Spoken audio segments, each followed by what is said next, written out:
사랑하는 여러분, 하나님이 막으시면 아무리 물질의 축복을 구해도 열리지 않습니다.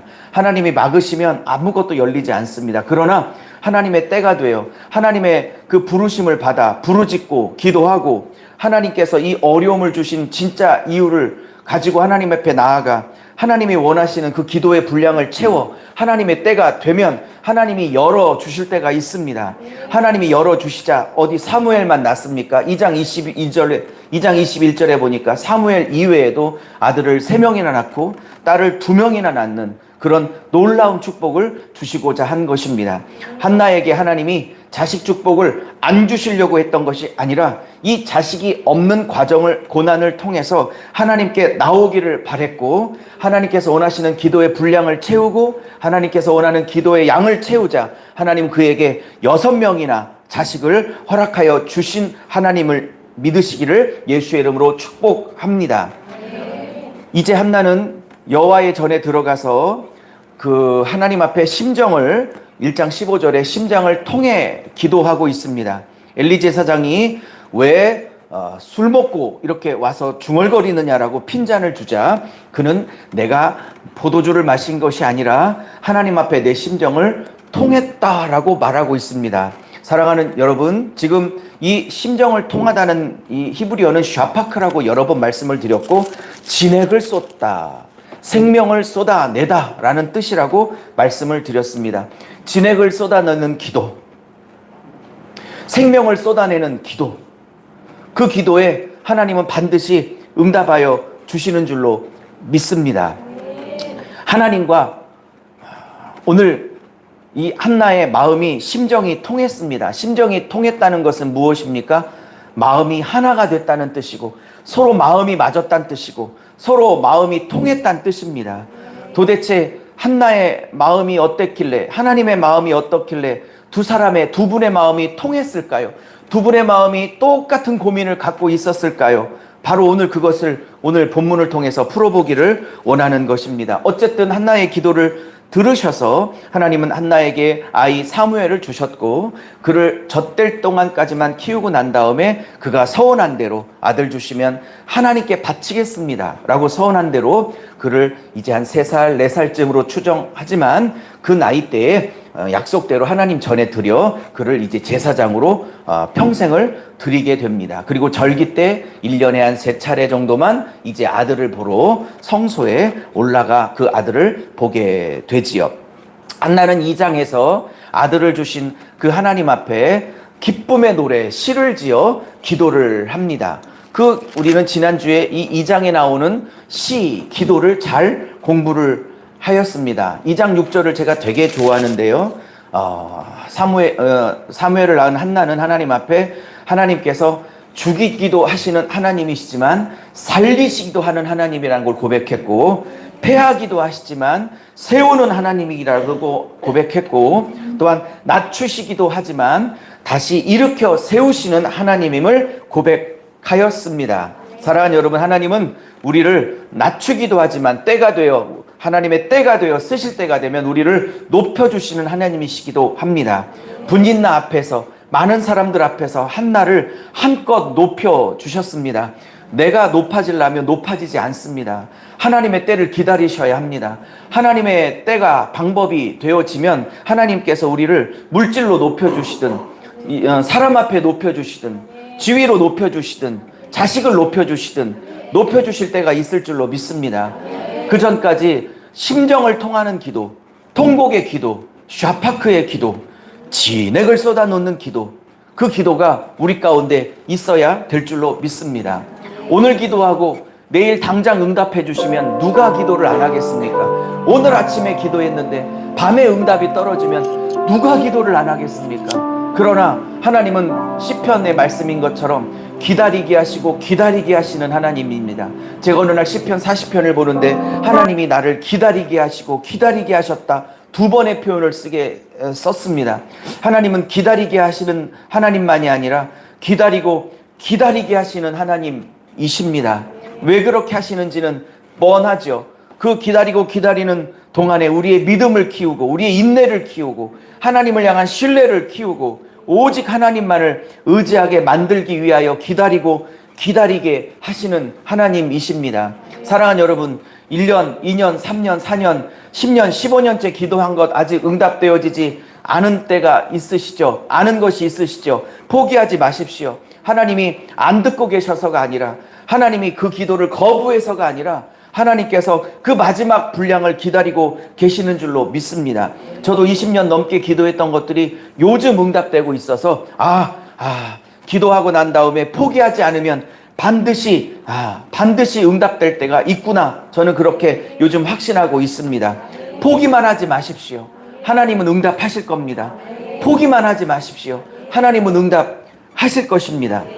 이제 사무엘은 성전에서 잘 어린 시절을 보내고 무럭무럭 자라서 이제 청소년이 되고 청년이 되어지고 있습니다. 이제 2장에서 3장까지는 사무엘이 잘 자라 이제 민족의 선지자가, 민족의 제사장이 될 만큼 그가 장년으로 성장하고 있는 과정을 2장, 3장에 그려지고 있습니다. 오늘 2장, 3장에서는 두 가지가 대비되고 있는데, 하나님 앞에 멋지게 아름답게 잘 자라고 있는 사무엘과 또 나이가 많은 엘리 제사장의 아들들 홈니와 비느하스라는 이 못된 제사장들, 못된 부목사들, 일종의 그 부목사들 격인 이 아들들이 얼마나 악행을 범하며 하나님이 이들을 죽이시기까지 작정을 하실 정도로 그들이 얼마나 악행을 일삼는지를 지금 잘 대비하고 있습니다. 엘리의 두 아들은 장년이 되어 이제 늙은 아빠를 대신하여 성전에서 제사를 이제 집도하고 제사장의 임무를 감당합니다. 이들이 하는 일들은 제사를 집도하고 백성들에게 말씀을 전해야 되는 역할임에도 불구하고 백성들이 가져온 고기를 착취한다든지, 심지어 회막에서 수종을 드는 여인들과 함께 동침 혹은 강간을 한다든지, 목사로서, 부목사로서 정말 해서는 안 되는 물질 탐욕, 여자 탐욕을 일삼습니다. 이것을 알고 있는 엘리는 아들들을 사랑하여서 이 아들들을 제대로 가리키지를 않습니다. 하나님이 이들을 죽이기로 작정을 하죠. 반면 사무엘은 어렸을 때부터 성년에 이르기까지 하나님의 전에서 묵묵하게 그 생애를 이어갑니다.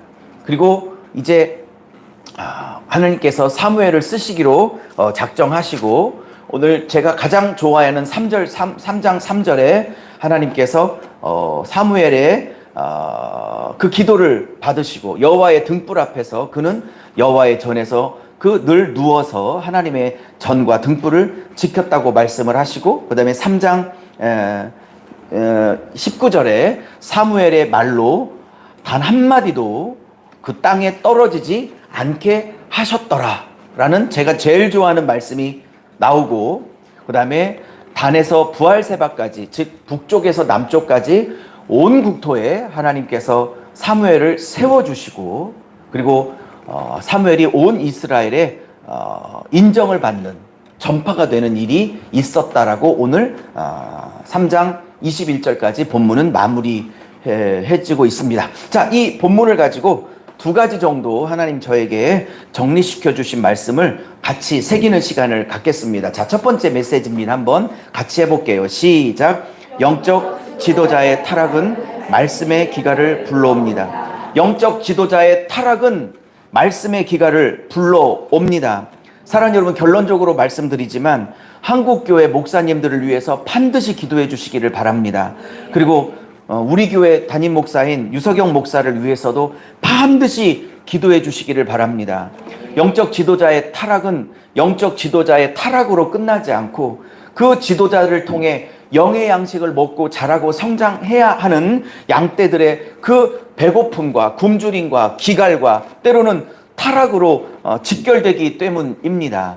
성도 여러분이 정말 영적으로 건강하게 신앙생활을 잘 하기 위해서라도 여러분에게 영의 양식을 먹여주는 영적 지도자인 담임 목사를 위해서 꼭 기도해 주실 수 있기를 예수의 이름으로 축복합니다. 첫 번째입니다. 사무엘 시대 때 대제사장 엘리야와 그의 아들 홈니와 비느하스의 삶을 아까도 말씀드렸지만 잠시 제가 요약을 해왔습니다. 이들의 제약이 어떤지 한번 보십시오. 2장 12절에 이렇게 말씀이 나옵니다. 그들은 첫 번째 여호와를 알지 못했다고 말합니다. 어린 때가 아닙니다. 청소년 때가 아닙니다. 유아기가 아닙니다. 그들은 이미 충분히 아버지만큼 장년으로 성장했고 하나님을 충분히 알아야 될 나이가 됐는데 이 장년이 된 부목사인 이 아들들이 여호와 하나님을 전혀 알지 못했다고 말합니다. 이때 알다라는 것은 히브리어로 야단데 인격적으로 경험하여 알다, 체험하여 알다, 인격적으로 알다라는 뜻을 갖고 있습니다. 그들이 예배를 집도했기 때문에 예배 규례를 몰랐다든지 제사법을 몰랐다든지 성막의 법을 몰랐다든지 그런 뜻이 아닙니다.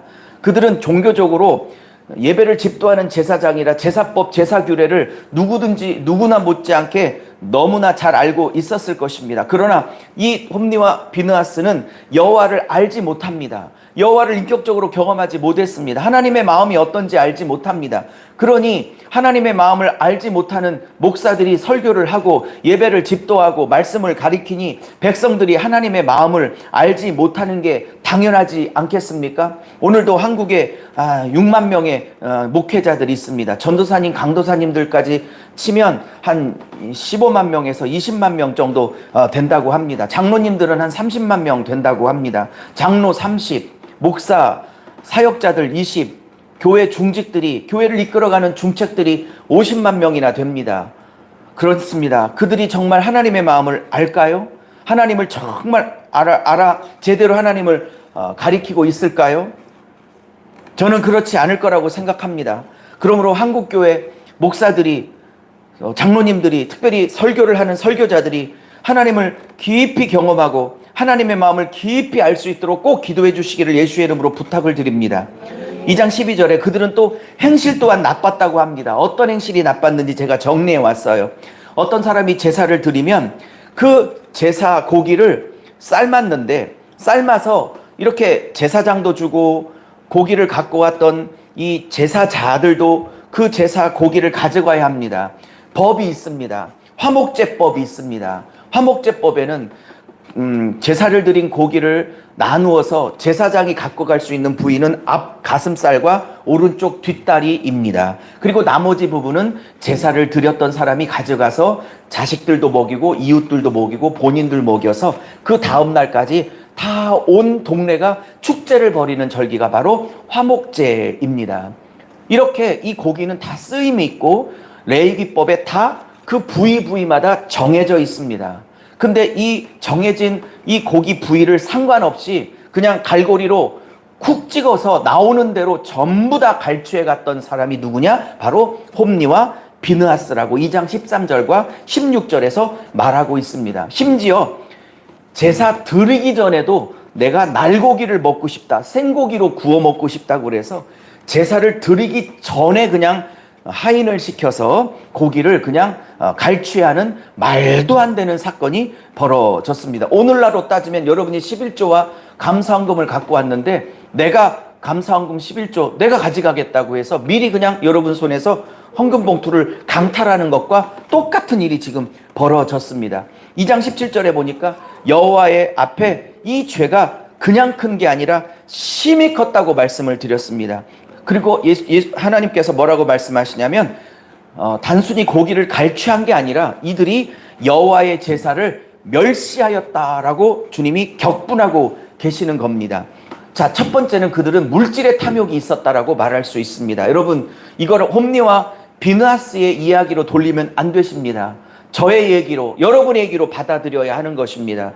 첫 번째, 하나님이 나의 제사를 그리고 나를 멸시했다고 느끼시는 것은 물질에 관해서 탐심을 부리는 겁니다. 하나님 앞에 제대로 된 물질을 드리지 않는 것입니다. 하나님 앞에 드려야 될 물질을 내가 중간에 갈취하는 겁니다. 하나님 앞에 드려야 될 물질의 반을 떼서 그냥 내가 인마이 포켓을 하는 겁니다. 내가 대충 계산해서 내가 드리고 싶은 것건 드리고 않고 싶은 부분은 내가 그냥 취하는 것, 이것이 바로 홈니와 비느하스의 죄를 오늘도 우리가 범하고 있는 것입니다. 두 번째, 목회자의 타락의 가장 심각한 것은 여자에 관한 성적인 타락입니다. 회막에 수중을 드는 여인들과 회막에서 하나님께 노래하고 춤추는 여자들이 있었는데 그 여자들을 꼬셔서 동침을 하고 음란을 마음껏 즐겼습니다. 하나님이 이것을 보시고 이 아이들을 이 홈니와 비느하스를 죽이기로 하셨습니다. 그게 2장 25절에 나옵니다. 아비가 여러 차례 권면을 했지만 늙은 아버지 엘리의 말을 장년이 된 홈리와 비느하스는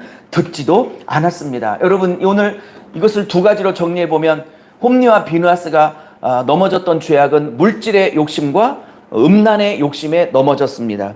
지금 한국교회 여자분들 말고 남자 목사님들을 보십시오. 물론 여자 목사님도 마찬가지지만 한국교회 목사님들이 무너지는 건 사실 이 두 가지와 똑같습니다. 홈리와 비느하스를 보면서 저는 남의 얘기로 들리지가 않았습니다. 나는 물질로 타락하지 않았는가? 나는 음란으로 타락하지 않았는가? 홈리와 비느하스처럼 이런 행동을 하지 않았을지라도 내 안에 이렇게 하나님의 물질을 은근히 반땡하는 이런 탐함이 없지 않았을까? 그리고 제가 이 음란의 죄를 마음으로 짓지는 않고 있을까? 이렇게 생각했을 때 제가 홈리와 비느하스를 절대로 비난할 수 없었습니다. 제가 홈리와 비느하스와 같은 죄를 짓고 있었기 때문이지요. 사랑하는 여러분도 하나님 앞에 내가 홈리와 비느하스의 죄를 짓고 있다면 하나님 앞에 철저하게 회개할 수 있는 시간이 되시기를 예수의 이름으로 축복합니다. 이것을 해결할 수 있는 유일한 사람이 아버지 대제사장 90세가 넘은 엘리밖에 없었습니다. 엘리는 눈이 점점 어두워졌다라고 말합니다. 성경에 눈이 어두워졌다는 건 단순히 생물학적인 눈이 어두워졌다는 걸 말하고 있지 않습니다. 모세가 120에 죽을 때 그의 눈의 기력이 흐리지 아니하였다라는 것은 120일 때까지 120살 때까지 잘 보는 시력을 가졌다라는 육신의 시력을 말하는 게 아니라 그의 영적 분별력이 조금도 흐트러지지 않고 예민했다라는 걸 말하고 있는 것처럼 엘리가 점점 눈이 어두워졌다는 것은 그도 역시 기도하지 않기 때문에 그도 역시 하나님 앞에 깨어있지 않기 때문에 대제사장에도 불구하고 그의 영적인 분별력, 하나님의 마음을 아는 눈이 점점 어두워졌다라는 것을 말하고 있습니다. 그리고 그것을 증명하는 단어가 3장 2절에 그는 자기 처소에 누웠더라 말하고 있습니다. 어린 사무엘, 청소년 사무엘은 여호와의 전 앞에 누웠지만 엘리 제사장은 자기 처소에 누웠다라고 말합니다. 이것은 집에서 누우셨대 그런 뜻이 아닙니다. 자기 집에서 누우셨네, 집에서 편안히 쉬셨네 이란 뜻이 아닙니다. 이 제사장은 법궤 앞에 있는 분향단이나 정금등대, 오늘 등불 앞에서 누워서 늘 그 등불이 꺼지지 않도록 촛불을 관리하고 분향단에 그 심지가 꺼지지 않도록 늘 기도하며 향을 피우며 그 심지를 관리해야 되는 사명이 있습니다. 그 사명을 감당하지 않았다는 뜻이요, 쉽게 말하면 기도하지 않았다는 뜻이요, 쉽게 말하면 깨어있지 않았다는 뜻입니다. 민족의 대제사장인 엘리의 영적 분별력이 이렇게 흐렸던 것은 그가 여호와의 전 앞에 깨어 기도하지 않았다는 것이고, 그 말을 문학적으로 시적으로 자기 처소에 누웠다라고 말하고 있습니다. 아들들의 악행을 한두 번 책망은 했습니다. 그런 표현이 나옵니다. 내 아들들아 어찌 그러느냐라고 말하고 있습니다. 그러나 오늘 성경은 2장 29절에 너무 많아서 다 찾지는 못했지만 분명하게 이렇게 말합니다. 2장 29절에 하나님보다 아들들을 더 사랑했노라고 엘리의 영적인 상태를 정확하게 찍어서 말합니다. 말만 하지 말라고 권면했지 사실은 아들들이 더 하나님보다 소중했기에 아들들을 그렇게 진실하게 책망하고 그들의 삶을 돌이킬 마음이 없었습니다. 그 이유는 그가 아들들을 하나님보다 더 사랑했기 때문입니다. 사랑하는 여러분, 물론 우리 아들과 딸 귀중하죠. 소중하죠. 그러나 하나님이 원하시는 것은 마태복음에도 말씀하신 것처럼 부모나 자녀나 아내나 그 어떤 누구도 나보다 더 사랑하는 것을 예수님이 원치 않으신다고 말씀하셨습니다. 우리 안에 하나님보다 더 사랑하는 것들이 있다면 다 회개하시고 오직 하나님만 가장 사랑할 수 있는 저와 여러분이 될 수 있기를 예수의 이름으로 축복합니다. 영적으로 이런 지도자들 그리고 그 아들들이 다스리고 있는 이 시대에 하나님이 말씀을 하고 싶으셨겠습니까? 엘리에게 말씀을 걸고 싶겠습니까? 홈리와 비느하스에게 당신의 마음을 나누고 싶겠습니까? 제가 하나님이라도 이런 부목사들과 함께 하나님은 말을 섞고 싶지도 않으셨을 것 같아요. 오늘 3장 1절에 보니까 이 시대에 하나님의 마음이 어떠셨는지 아이 사무엘이 엘리 앞에서 여호와를 섬길 때 여호와의 말씀이 희귀하고 이상이 흔히 보이지 않았더라고 말씀합니다. 말씀이 희귀한 때를 살고 있습니다. 여호와의 이상이라는 이 단어 하존 한번 따라해 볼까요? 하존이라는 이상이란 단어는 여호와의 환상, 여호와의 계시, 여호와의 꿈이 나타나지 않았다라는 겁니다. 말씀이 희귀합니다. 여호와의 말씀이 들리질 않습니다. 이걸 오해하시면 안 됩니다. 엘리와 홈리와 비느하스가 설교를 안 했느냐? 아니, 그렇지 않습니다. 그들은 종교적인 설교했고 일주일에 한 번씩 주일 예배 드렸고 제사를 드렸고 백성들에게 말씀을 가리켰습니다. 그러나 오늘 3장 1절의 성경은 분명히 말합니다. 그들은 늘 말씀을 가리키고 세미나도 하고 설교도 하고 율법을 가리켰지만 하나님은 그것은 당신의 말씀이 아니었다라고 말합니다. 하나님을 알지 못하는 자들이 전한 말씀은 하나님의 말씀이 아닌 것입니다. 하나님은 이렇게 말씀하십니다. 여호와의 말씀이 희귀하였다. 좀처럼 여호와의 말씀을 들을래야 참다운 여호와의 말씀을 들을 수 없는 시대가 되었다. 여러분, 저를 위해서 기도해 주십시오. 매주마다 하나님의 마음이 느껴지는 설교가 선포될 수 있도록, 하나님의 음성이 들리는 설교가 될 수 있도록, 유석영 개인의 지식이나 어떤 철학이나 신학을 전하지 않도록, 가치관을 전하지 않고 그주그주 여러분 한 분 한 분을 향한 하나님의 피 끓는 심정이, 그 사랑하시는 심정이, 그렇게 애지중지하시는 하나님의 심정이, 여러분을 복주시고자 하는 하나님의 심정이, 여러분의 가정의 문제를 해결하고자 하시는 하나님의 심정이, 여러분 어떻게든지 일으켜 세우고 싶은 하나님의 심정이, 이 나라 이 민족을 살리고 싶어하는 하나님의 그 애끓는 심정이 전달될 수 있는 매주의 설교가 될 수 있기를 위해서 기도해 주시기를 바랍니다. 이렇게 영적 지도자가 육적인 사람으로 변하고 타락하니 하나님의 말씀과 하나님의 하존이 당연히 희귀할 수밖에 없습니다. 그렇기 때문에 하나님은 한 사람을 찾게 될 수밖에 없는 것입니다. 영적 지도자는 하나님의 마음을 전달하는 통로요, 하나님의 말씀을 전달하는 거룩한 통로이어야 하는 것입니다. 근데 엘리와 홈리와 비느하스가 하나님의 거룩한 통로가 되기에는 하나님께 너무나 관심이 없습니다. 하나님과 가까이를 하지 않습니다. 엘리는 자기 처소에 누워 하나님 앞에 깨어 기도할 생각이 없습니다. 그 아들들 부목사 홈리와 비느하스는 여자 욕심에 빠져 음탕함에 빠져 음란한 생각밖에 하지 않고 물질을 탐하고 고기를 탐하고 어떻게든지 잘 먹고 잘 사는 일에, 그리고 물질의 부요함을 누리는 일에 목사가 그것밖에 관심이 없지 어떤 것도 관심이 없습니다. 물질과 여자 욕심밖에 관심이 없지 하나님에게는 관심이 없습니다. 그러니 하나님과 교제하고 하나님과 마음을 나누고 하나님과 심정을 통하는 그 일들이 불가능했던 것입니다. 사랑하는 여러분, 아모스 선지자의 탄식을 제가 적어 왔습니다. 사무엘 시대와 아모스 시대는 수백 년의 차이가 있지만 아모스 선지자의 탄식은 사무엘서의 탄식과 아마 그 격을 같이 할 것입니다. 백성들은 하나님의 말씀을 듣지 못하는 말씀의 기갈을 경험하고 있습니다. 아모스서 8장 11절을 같이 읽겠습니다. 시작. 주 여호와의 말씀이니라. 보라, 날이 이를지라. 내가 기근을 땅에 보내리니 양식이 없어 주림이 아니요 물이 없어 가람이 아니요 여호와의 말씀을 듣지 못할 기갈이라.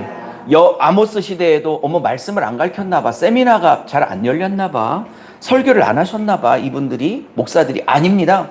아모스 시대 때도 제사장들은 다 제사를 인도하고 설교하고 말씀을 가리켰는데도 불구하고 하나님이 인정할 수 있는 말씀이 없었단 뜻입니다. 하나님이 인정할 수 있는 말씀이 없었단 뜻입니다. 하나님의 마음을 대변할 수 있는 말씀이 없었단 뜻입니다. 하나님의 심정을 담아낼 수 있는 말씀이 없었단 뜻입니다. 하나님이 속 시원하게 인정할 수 있는 하나님의 마음을, 하나님의 가려운 등을 긁어드릴 수 있는 말씀이 없었단 뜻입니다. 사랑하는 여러분, 담임 목사를 위해서 기도해 주시고, 또한 우리 중고등부를 맡고 있는 우리 효진자매를 위해서, 청년부를 맡고 있는 전사님을 위해서, 그리고 우리 주일학교를 맡고 있는 우리 은삼 선생님을 위해서 기도해 주셔야 하는 겁니다.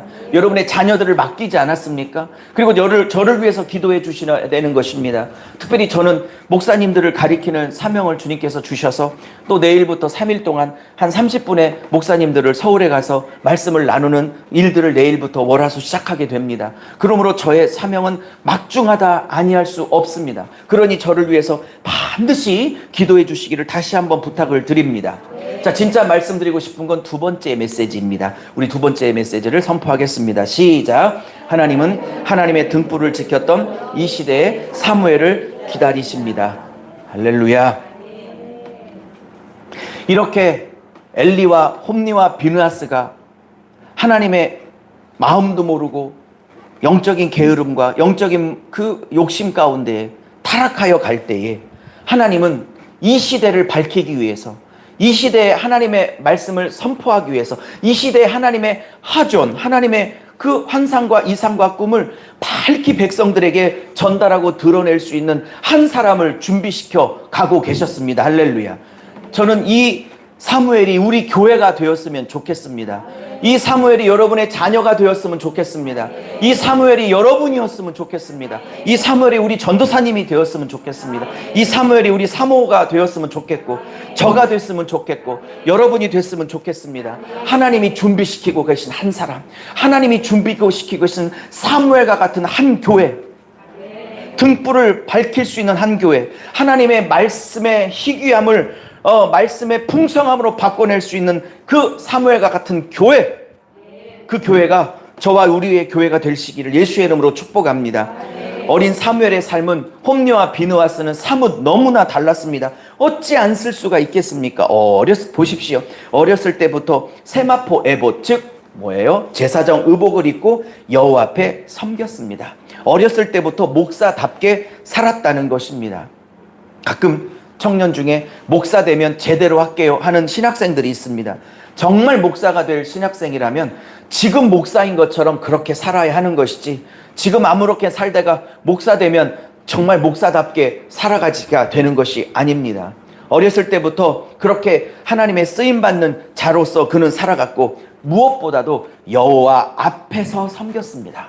회방미를 성막에 잡다한 일들을 다 했다는 뜻입니다. 그리고 2장 21절에 아이 사무엘은 여호와 앞에서 자라갔다고 말씀하셨습니다. 아이들이 와서 떠들든, 아이들이 와서 졸든, 핸드폰을 보든, 어쨌든 아이들을 주일 예배 때 참석시키는 것은 무진장 중요한 겁니다. 아이들이 안 온다고 양보할 문제가 아닙니다. 이런 얘기 했더니 갑자기 찔리네요. 우리 큰아들이 어제 친구네 집에 가서 잔다고, 아빠 친구네 집에서 자도 돼요. 자도 되는데 예배는 꼭 지켜라. 아빠 제가 안 지키는 적 봤어요. 많이 봤거든요. 철석같이 약속해놓고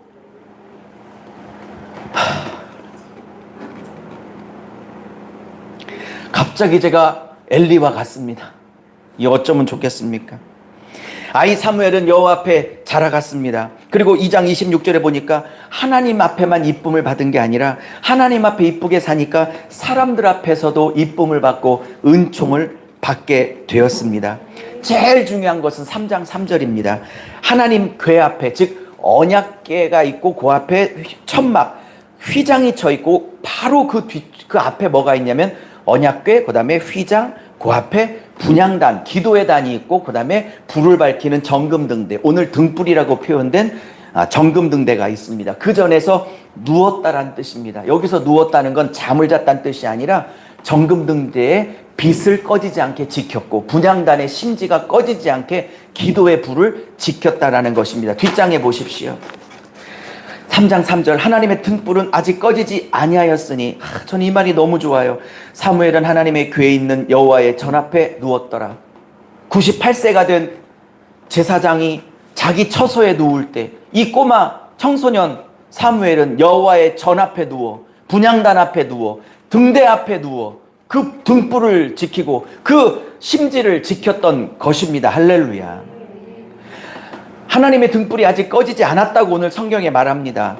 성막에서 꺼트리면 안 되는 세 가지 성막의 기구가 있습니다. 첫째, 번제단의 불입니다. 이 번제단의 불은 24시간 타올라야지 절대로 꺼지면 안 됩니다. 이 말은 번제단, 짐승이 피 흘려 죽어지는 이 번제단, 즉 예수 그리스도의 십자가의 복음이 교회에서는 절대로 꺼지면 안 되는 것을 상징하고 있습니다. 할렐루야.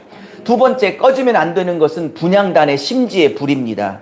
이 분향단은 향을 피워서 향이 하나님 앞에 올라가는데 이것은 기도의 불을 상징하고 있습니다. 24시간 절대 분향단의 심지가 꺼지면 안 되도록 제사장은 밤새껏 이것을 지키며 심지를 향을 피워서 이 심지를 지켜야 될 의무가 있는데 이 의무를 누가 안 했느냐? 엘리가 하지 않고 이 청소년 아이 사무엘이 밤새껏 이 분향단 앞에 지키며 기도의 불, 분향단의 불, 심지를 지키고 있었다는 것입니다. 어찌 하나님이 쓰시지 않겠습니까? 분향단의 불, 번제단의 불을 꺼트리지 않는 교회가 될 수 있기를, 우리 교회 십자가의 복음이 날마다 타오르고 기도의 불이 성도들 안에 날마다 타오를 수 있기를 예수의 이름으로 축복합니다. 그리고 사무엘이 등불 앞에 누워 있었다고 말하는 것은 금초대, 정금등대, 그 불이 꺼지지 않도록 밤새껏 지켰다라는 것입니다. 사랑하는 여러분, 여러분 안에 번제단의 불이, 십자가의 복음의 불이 꺼지지 않게 늘 간직하시기를 바랍니다.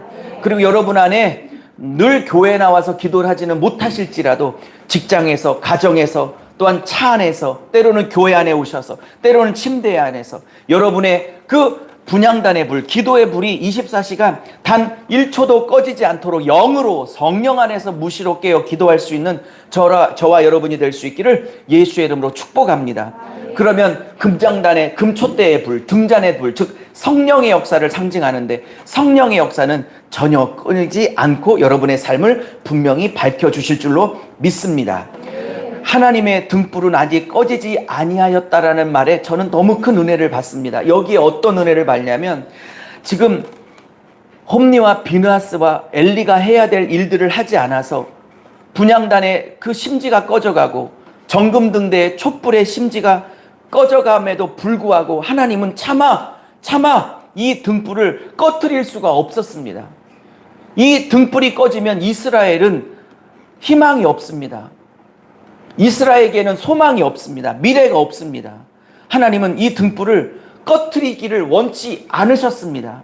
아직은 켜져 있다라는 말 속에 아직은 이 대한민국이 살아날 소망이 있는 것이고, 아직은 여러분의 가정이 살아날 소망이 있는 것이고, 아직은 우리의 가정이, 여러분의 인생이 살아날 소망이 있는 것입니다. 이 등불이 꺼져버렸다면 저와 우리의 가정은 소망이 없겠지만 하나님이 아직은 이 등불을 살려놓고 계십니다. 하나님은 이 등불이 아직은 꺼지기를 원치 않습니다. 그래서 누군가가 이 등불을 키워 밝히고 지키기를 원하셨던 겁니다. 이 역할을 누가 했느냐? 사무엘이 했다라는 것입니다. 이 시대에 이 등불을 꺼트리지 않고 밝히고 지킬 수 있는 이 시대의 사무엘이 되시기를 예수의 이름으로 축복합니다.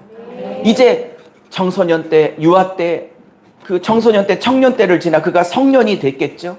수십 년 동안 이 세월을 했겠죠. 하나님이 그를 부르십니다. 사랑하는 여러분, 하루 이틀 이 등불을 지켰는데 하나님이 안 불렀다고 그렇게 속상해하지 마십시오. 하루 이틀 했다고 부르는 게 아닙니다. 한 달, 두 달 했다고 부르는 게 아닙니다. 1년, 2년 했다고 부르는 게 아닙니다. 어렸을 때부터 청소년 시절, 청년 시절, 성년, 장년에 이르기까지 그는 오랜 세월 동안 여호와의 전에 누웠습니다. 오랜 세월 동안 등불을 지켰습니다. 오랜 세월 동안 분향단의 분을 꺼트리지 않고 지켰습니다. 기도했습니다. 하나님의 임재 가운데 머물렀습니다. 하루 이틀 했다고 실망하지 마십시오. 한 달, 두 달 했다고 안 들린다고 실망하지 마십시오. 오랫동안 하고 있으면 하나님이 부를 때가 있으실 줄로 믿으시기를 바랍니다. 하나님이 4번을 불렀습니다. 3번은 못 알아들어서 사무엘아, 사무엘아 불렀는데 엘리가 부른 줄 알고 쫓아가서 엘리에게 왜 부르셨어요? 왜 부르셨어요? 했으나 엘리는 부르지 않았다고 3번을 말합니다. 4번째 엘리를 찾아오자 엘리가 이제는 3번째 찾아오자 엘리가 하나님이 사무엘을 부르시는구나 라고 깨닫고, 이제 4번째 부르시면 주의 종이 듣겠습니다 라고 대답하고라고 돌려보냅니다. 이제 하나님은 네 번째 만에 다시 찾아오셔서 사무엘아 사무엘아 부르셨고 이제 사무엘은 말씀하옵소서 주의 종이 듣겠나이다 하였습니다. 여러분, 사무엘을 하나님이 쓰신 이유가 무엇입니까? 부를 때에 주의 종이 듣겠나이다 하였기 때문에 그를 쓰셨던 겁니다. 여러분이 하나님이 원하지 않는 음성을 들려주셨을 때에도, 여러분이 원하지 않는 반대 음성을 들려주셨을 때에도 주의 종이 듣겠습니다 할 수 있는 마음이 있겠습니까? 오늘 사무엘을 불러서 하나님이 들려주신 얘기는 사무엘이 정말 하고 싶지 않은 얘기를 들려주셨습니다. 오늘 다 읽지는 못했지만 다음과 같습니다. 엘리에게 다음날 찾아가서 말하라.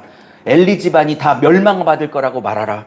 그리고 두 아들날이 홈니와 비느하스가 한날에 다 멸망을 받고 한날에 죽을 거라고 말하라. 실제 엘리도 그리고 그 아들 홈니와 비느하스도 더 한날에 죽음을 당했습니다. 이 세 남자가 다 한날에 하나님의 심판을 받아 죽었습니다. 이 이야기를 하라고 말하였습니다. 여러분 같으면 할 수 있겠습니까?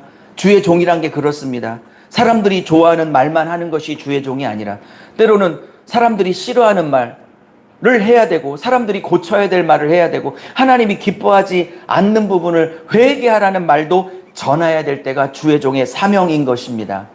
주의 종이 듣겠나이다. 주의 종이 듣겠나이다. 무슨 말씀을 해도 나는 그대로 전달하겠습니다. 나의 생각을 섞지 않겠습니다. 나의 가치관을 섞지 않겠습니다. 나의 편견을 섞지 않겠습니다 할 때에 하나님은 그 자를 사무엘처럼 사용하게 되는 것입니다. 마지막으로 하나님께서 사무엘에게 영권을 주셨습니다. 사무엘과 함께 하셨습니다. 3장 19절 내보니까